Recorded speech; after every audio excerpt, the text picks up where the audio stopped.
This is Friday the 17th, it's 12 noon, and this is the front door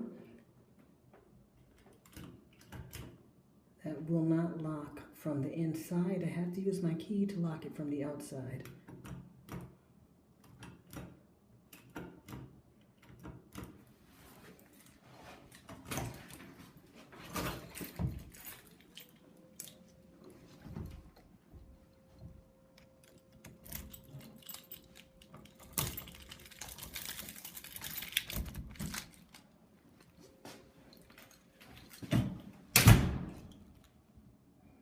I use my key from the outside to lock it, and now I will be able to push it in so I'm safely okay in the house.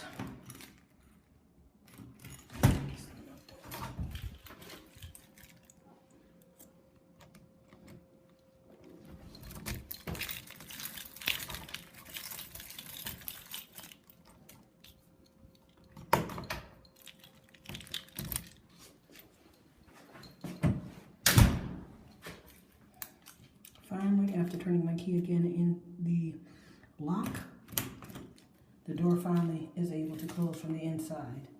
I am unable to close it from the inside on several occasions.